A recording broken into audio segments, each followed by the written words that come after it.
بسم اللہ الرحمن الرحیم۔ حضرت عبداللہ ابن عباس سے روایت ہے کہ امام حسن و حسین علیہ السلام بیمار ہو گئے۔ رسول خدا اپنے اصحاب کے ساتھ ان دو آقا زادوں کی عیادت کو تشریف لائے تو امیر المومنین حضرت علی ابن ابی طالب سے فرمایا کہ مناسب ہے کہ آپ ان دونوں شہزادوں کی شفا یابی کے لیے منت مان لیں۔ فرمان رسول سنتے ہی حضرت علی نے کہا، اگر ان دونوں شہزادوں کو شفا مل جائے تو میں 3 دن روزے رکھوں گا۔ جناب فاطمہ اور آپ کی کنیز فضہ نے بھی یہی منت مانی اور خداوند عالم نے دونوں شہزادوں کو شفا دے دی۔ جب روزہ رکھنا چاہا تو آپ کے گھر میں کوئی چیز نہ تھی، لہٰذا امیر المومنین شمعون یہودی کے پاس گئے اور 3 سیر چوں اس سے بطور قرض لے لیا اور جناب بطول کو لا کر عطا کر دیا۔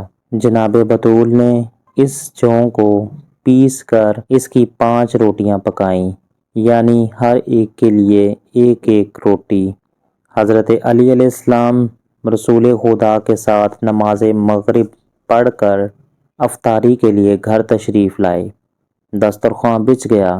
جب سب افطار کرنے لگے تو دروازے پر ایک مسکین نے روتے ہوئے کہا، السلام علیکم یا اہل بیت محمد، اے اہل بیت مصطفیٰ، تم پر میرا سلام ہو، میں مسلمانوں میں سے ایک مسکین آدمی ہوں، مجھے طعام دیجیے، خدا آپ کو طعام بہشت عطا فرمائے گا۔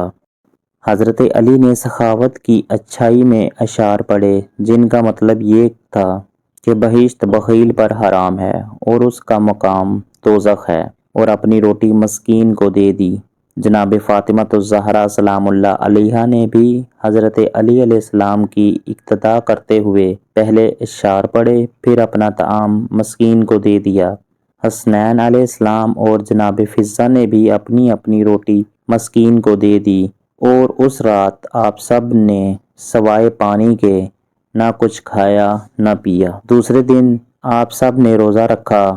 جناب سیدہ سلام اللہ علیہا نے افطاری کے لیے 5 روٹیاں پکائیں اور نماز مغرب کے بعد جب افطار کرنے لگے تو دروازے پر یتیم نے آ کر سلام کیا اور کہا، میں اولاد مہاجرین میں سے ایک یتیم ہوں، مجھے کھانا دیجیے، خدا آپ کو جنت کا کھانا دے گا۔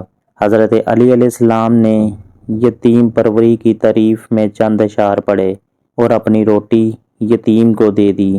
جناب بطول، حسنین اور جناب فضہ نے بھی حضرت علی کی اقتداء کرتے ہوئے اپنی روٹی یتیم کے حوالے کر دی اور سب نے پانی سے افطاری کی اور اس کے علاوہ نہ کچھ کھایا نہ پیا۔ تیسرے دن آپ نے پھر 5 روٹیاں پکائیں اور نماز مغرب کے بعد وقت افطار پر دروازے پر ایک قیدی کی آواز بلند ہوئی کہ السلام علیکم یا اہل بیت محمد، اے اہل بیت محمد، تم پر میرا سلام ہو، مجھے قیدی بنایا گیا ہے مگر مجھے کھانا نہیں دیا جاتا، لہٰذا آپ مجھے کھانا عطا فرمائیں، اللہ تعالیٰ طعام جنت آپ کو عطا فرمائے گا۔ سب نے اپنا اپنا کھانا قیدی کو دے دیا اور تیسرے دن بھی پانی پر ہی گزارا کیا۔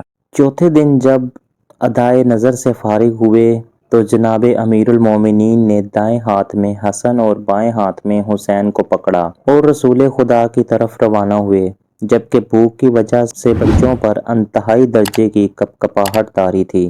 رسالت مآب نے جب یہ حالت دیکھی تو فرمایا، اے ابوالحسن، علی آپ کی حالت نے مجھے بہت پریشان کر دیا ہے، ذرا چل کے دیکھے تو صحیح میری بیٹی فاطمہ کی کیا حالت ہے۔ جب آپ جناب فاطمہ کے قریب آئے تو آپ محراب میں نماز پڑھ رہی تھیں، جبکہ بھوک کی وجہ سے شکم پست کے ساتھ لگ چکا تھا اور آنکھیں اندر کو دھسی ہوئی تھیں۔ حضور اکرم نے اپنی بیٹی کو اس حالت میں دیکھا تو رونے لگے اور فرمایا، اے خدایا، اہل بیت محمد تو بھوکے ہیں۔